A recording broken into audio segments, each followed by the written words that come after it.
बच्चों, आज मैं फिर आपका वेलकम कर रहा हूँ हमारी बायो की क्लास में। डोर ओपन कर दो। कल जो मैंने आपको क्वेश्चन करवाया था वो था जीरो सीर के बारे में। तो बेटा, जीरो सीर होता क्या है? जीरो सीर होता है बेटा सक्सेशन ऑन लैंड के ऊपर जो सक्सेशन होती है उसको जीरो सीर बोलते हैं। और फिर उसके बाद मैंने आपको बताया था लिथोसीर जब रॉक के ऊपर होती है, सैमोसीर जब सैंड पे होती है। फिर आपको अलग अलग स्टेजेस कराई, pioneer, moss stage, annual grass stage, फिर मैंने आपको श्रब स्टेज कराई, फिर क्लाइमैक्स। आज हमारा क्वेश्चन है जी हाइड्रोसीर। नाम से ही आपको पता चल रहा होगा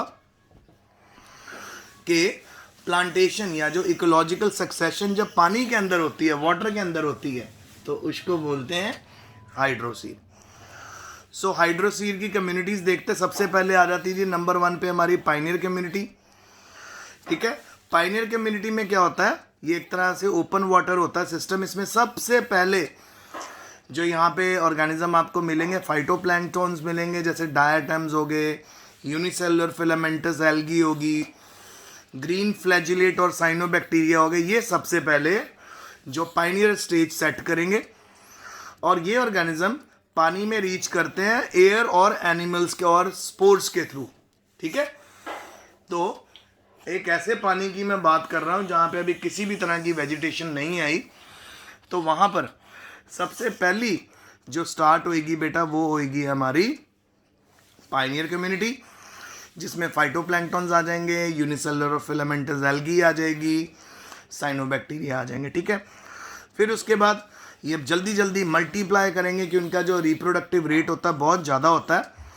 और फाइनली जब ये मल्टीप्लाई करेंगे तो बेटा इसके बाद यहाँ पे जू प्लैंक्टन्स आके सर्वाइव करने लग जाएंगे, जो इन सभी फाइटोप्लैंक्टन्स को खा जाएंगे।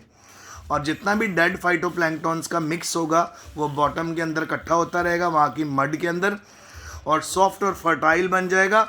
और फाइनली यहाँ पे अगली स्टेज की शुरुआत होगी। सो बच्चों, जो अगली स्टेज है वो है टेरेस्ट्रियल कम्युनिटी, और उसके अंदर आ जाती है a part submerge plant. Submerge plant होते हैं पूरे के पूरे प्लांट पानी के अंदर प्रेजेंट होते हैं। ठीक है, सारे प्लांट कहाँ आ गए? पानी के नीचे। ठीक है, तो सबमर्ज प्लांट है सच्चे जैसे हाइड्रा, हाइड्रीला, और फिर सिरेटोफिलम हो गया। ये एंकर्ड होते हैं मड के अंदर और ऑर्गेनिक मैटर के ऊपर डिपेंड होते हैं। जो नीचे इकट्ठा हो चुका फाइटोप्लैंक्टन जो डेड हो गए हैं वो उन ऑर्गेनिक मैटर के ऊपर डिपेंड करते हैं। और फाइनली आप कह सकते हो कि ये फर्टिलिटी जो सॉइल की होती है उसको भी बढ़ाते हैं। ठीक है जी, तो सबसे पहले यहाँ पे कौन से क्या है, पाइनियर कम्युनिटी में फाइटोप्लैंक्टन्स आ गए, साइनोबैक्टीरिया आ गया, एल्गी आ गया। फिर उसके बाद जो सबमर्ज प्लांट हैं, सबमर्ज प्लांट में हमारा हाइड्रीला आ गया, ये सॉइल की फर्टिलिटी को बढ़ा देते हैं। और फिर बी पार्ट पे आ गया बेटा हमारे रूटेड प्लांट। रूटेड प्लांट वो प्लांट होते हैं जिनकी floating leaves present, floating leaves होते हैं। ठीक है, तो ये जितने भी सबमर्ज प्लांट हैं जो पानी के नीचे प्रेजेंट थे, इनको रिप्लेस कर देते हैं बेटा rooted plant with floating leaves and underground stem. तो निम्फिया, नेलुम्बियम इनके अंदर आते हैं। फाइनली ये डीपर वाटर में भी सेटल हो जाते हैं और इनकी ग्रोथ जब होती है वो वाटर को और रिचर कर देती है, मिनरल्स में, ऑर्गेनिक मैटर में रिचर कर देती है, ताकि वहाँ पे फ्री फ्लोटिंग प्लांट भी सर्वाइव कर सके। तो देखो, सीखो, पाइनियर स्टेज आपको समझा दी है कम्युनिटी। ट्रांजिशनल कम्युनिटी में सबसे पहले सबमर्ज प्लांट आएंगे और वो सबमर्ज प्लांट के बाद क्या आ जाएंगे हमारे rooted plant with floating leaves. और फाइनली ये दोनों प्लांट्स इतना ऑर्गेनिक मैटर बना देंगे कि अब हमारे पास कौन से प्लांट बनने लग जाएंगे? फ्री फ्लोटिंग प्लांट्स बनने लग जाएंगे, जो वाटर के सरफेस के ऊपर तैरेंगे और साथ में फूड भी उनको अच्छे से ऑर्गेनिक मैटर मिल जाएगा।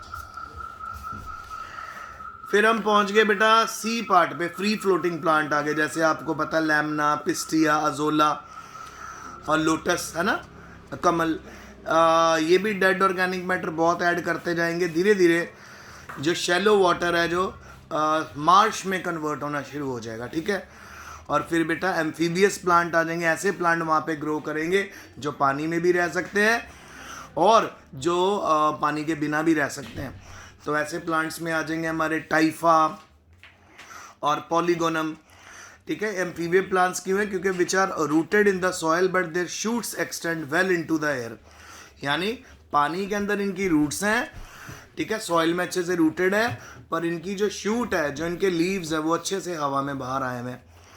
These plant lose lot of water by transpiration. इस तरह के प्लांट पानी बड़ा लूज करते हैं क्योंकि इनका एरियल पार्ट बाहर होता है ना बेटा।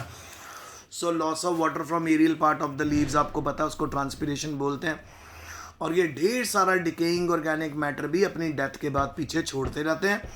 और फाइनली देख रहे हो आप लोग, जो पहले पॉन्ड था वो अब मार्श में चेंज हो गया। मार्श जहाँ पे ऑर्गेनिक मैटर बहुत ज़्यादा है, और जब ये फ्लोटिंग प्लांट्स की भी डेथ हो जाएगी, तो जब ये ऑर्गेनिक मैटर छोड़ के जाएंगे तो बेटा, तो ये मार्श किस में कन्वर्ट हो जाएगा? सॉइल में कन्वर्ट आ जाएगा। सो धीरे धीरे एक पॉन्ड को हम फॉरेस्ट में कन्वर्ट होते हुए देख रहे हैं। फिर आ जाएगी बेटा ई पार्ट, वुडलैंड स्टेज। इसके अंदर क्या होगा? इसमें श्रब्स और ट्रीज यहाँ पे पॉन्ड के अंदर उगने शुरू हो जाएंगे, और ये आसपास के नेबरिंग टेरेस्ट्रियल कम्युनिटी से आए होंगे, और ये वाटर लॉग कंडीशंस को भी कंसिडर कर सकते हैं, कोप अप कर सकते हैं। तो हल्के पानी में भी ये ट्रीज और प्लांट्स लगने लग जाएंगे, ये शेड प्रोड्यूस करने लग जाएंगे, और धीरे धीरे वाटर टेबल कम होने लग जाएगा। और फाइनली यहाँ पे बहुत ज़्यादा ट्रांसपिरेशन होएगी, पानी उड़ जाएगा, और धीरे धीरे यहाँ पे क्या हो रहा है कि जो पानी बिल्कुल उड़ता जा रहा है, और फाइनली यहाँ पे हमारी वुडलैंड स्टेज आने लग जाएगी। दैट इज़ ट्रीज ग्रो करने लग जाएंगी, श्रब्स ग्रो करने लग जाएंगी। और तीसरी क्लाइमेक्स कम्युनिटी में क्या होगा? जितने भी श्रब्स हैं वहाँ से हम ट्रीज तक पहुँच जाएंगे, और फाइनली जितने भी शेड लविंग प्लांट्स होंगे वो भी आपको वहाँ पे मिलेंगे। इस तरह के ट्रीज़ क्लाइमेट और उनके रीजन के ऊपर डिपेंड करते हैं। और फिर उसके बाद बेटा rain forest developed in moist tropical area and mixed coniferous और deciduous forest grows in temperate region. Succession of plant communities accompanied by succession of animal community.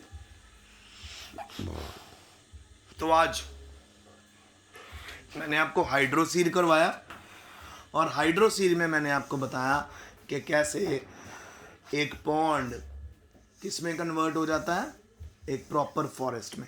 Take care बेटा, इस क्वेश्चन को अच्छे से लिख लेना, याद कर लेना।